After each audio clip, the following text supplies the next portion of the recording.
காட்டுக்கே ராஜா அப்படின்னு நம்ம சிங்கத்தை சொல்கிறோம். ஆனால் பாலைவனத்தோட ராஜாவும் ஒரு காலகட்டத்தில் சிங்கமாக தான் இருந்துச்சு அப்படின்னு சொன்னால் உங்களால் நம்ப முடியுதா? எஸ், இந்த உலகத்தில் நூற்றுக்கணக்கான விலங்குகள், பறவைகள், மரங்கள் நம்ம வர்றதுக்கு முன்னாடி, நம்ம வந்ததுக்கு பின்னாடி, மனித இனம் தோன்றியதுக்கு பின்னாடியும் அழிஞ்சிருக்கு. அந்த மாதிரி இந்த உலகத்தை விட்டு அழிஞ்சு விளிம்பு நிலையில் இருக்கக்கூடிய ஒரு உயிரினம் தான் பார்பரி சிங்கம் அப்படிங்கக்கூடிய ஒரு மிகப்பெரிய ஜெய்ஜாண்டிக்கான ஒரு சிங்கம். இதுக்கு முன்னாடி பாலைவனத்தோட ராஜா ஒட்டகத்தை பற்றி பேசியிருந்தோம் இல்லையா? ஆனால் மறைந்த முன்னாள் பாலைவன மன்னன் யாரு தெரியுமா? இந்த பார்பரி சிங்கம் தான். இந்த பார்பரி சிங்கத்தை பற்றி இன்னும் தெரிஞ்சுக்கலாம் வாங்க. பண்டைய காலத்தில் இது ஐரோப்பா, ஆப்பிரிக்கா, ஆசியா பக்கம் தான் அதிகமாக பரவி இந்த சிங்கம் வாழ்ந்துட்டு இருந்துச்சு. பண்டைய எகிப்து, ரோமன் பேரரசு காலத்துல இந்த சிங்கங்கள் அதிகமா இருந்ததா சொல்லப்படுது. ரோமன் காலத்துல, அதாவது 2000 வருஷங்களுக்கு முன்னாடி இந்த பார்பரி சிங்கங்கள் கொடூரமான களி விளையாட்டுக்கு பயன்படுத்தி இருக்காங்க. இந்த சிங்கத்தை 1800 இருந்து 1900 காலகட்டத்தில் மனிதர்களால் அதிகமா வேட்டையாடப்பட்டு அழிக்கப்பட்டிருக்கு. 1922 ஆண்டு தான் இந்த மாதிரியான ஒரு சிங்கம் வாழ்ந்த கடைசி காலமா இருந்திருக்கு.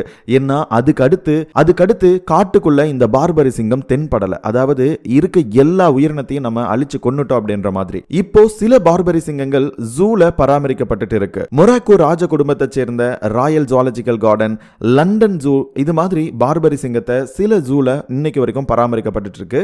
ஜெர்மன், பிரான்ஸ் மற்றும் ஐரோப்பா நாடுகள்ல பார்பரி சிங்கத்தோட மரபணு DNA உள்ள சிங்கங்கள் இருக்கலாம்னு சொல்லப்படுது. இவ்வளவு இருந்தாலும் கூட 100% இந்த சிங்க இனம் இருக்குன்ட்டு உறுதியா சொல்ல முடியல. ஏன்னா பல தலைமுறையா மற்ற சிங்கங்களோட கலப்பினம் நடந்து ஹைபிரிட் ஆகிருக்கலாம் அப்படின்னு சொல்லப்படுது.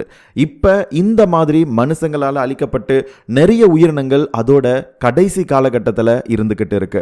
இந்த மாதிரி இன்னைக்கும் நம்மளை சுற்றி வாழ்ந்துகிட்டு இருக்கக்கூடிய நிறைய பறவை இனங்கள், விலங்கினங்களை பாதுகாக்க வேண்டிய கடமை நமக்குள்ள இருக்கு. இதுக்கு மிக முக்கியமான ஒரு காரணம் காடுகளை அழிக்கிறது, நம்ம விலங்குகளை வேட்டையாடுறது.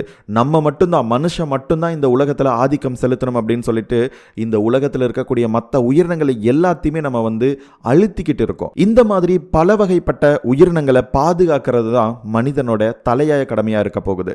ஸோ இந்த மாதிரி வீடியோஸ் நீங்க தொடர்ந்து பார்க்கணும் அப்படின்னா நம்மளுடைய சேனலை மறக்காம சப்ஸ்கிரைப் பண்ணிக்கோங்க.